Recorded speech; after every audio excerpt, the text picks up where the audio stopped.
Сәлем достар, мен бүгін сіздермен өте пайдалы, өте дәмді тағамдарымыздың бірі ноқат сорпаны сіздермен бірге дайындайтын боламын. Видеоны міндетті түрде соңына дейін қараңыздар. Өте керемет тағамдарымыздың бірі.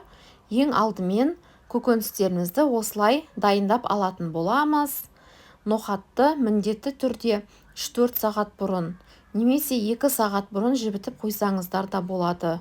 Ең алдымен қызып тұрған майымызға еттерімізді салып, қуырып алатын боламыз.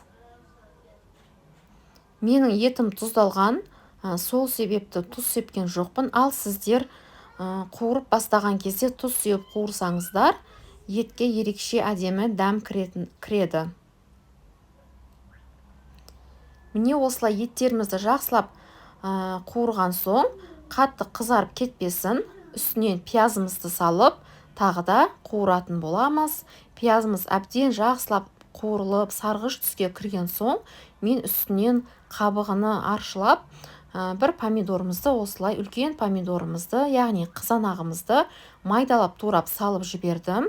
Енді осы қызанақтарымыз жақсылап жоқ болып кеткенше, яғни қызартырып қуыратын боламыз. Қызанақтың бетіне тұз сеуіп жіберсеңіздер де қызанағымыз тез қуырылатын болады. Енді оның үстінен картоп пен сәбізімізді салып, тағы да жақсылап қуырамыз. Картоп пен сәбізді көп қуырудың қажеті жоқ, өйткені біздің етіміз бен пиязымыз өте әдемі қуырылды. Енді үстінен жаңағы жібітілген ноқатымызды мен жақсылап 2-3 рет жуып, сосын барып жібітіп қойдым. Осы суымен бірге тамағымыздың үстінен құятын боламыз. Және үстінен тағы да азғантай су құйып жібереміз. Осылай сәл ғана батса болды. Енді көп су құйып жібермеңіздер. Суы сылдырлап көбейіп кетсе, тамағымыз дәмсіз болып қалады.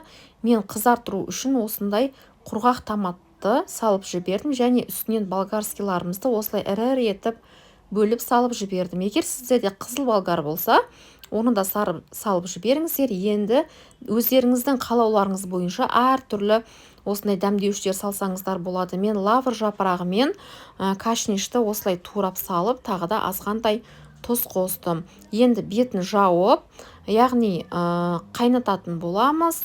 Тамағымыз қайнап шыққан соң, мен қақпағын жауып, төмен отта 2-3 сағаттай қайнатып алдым.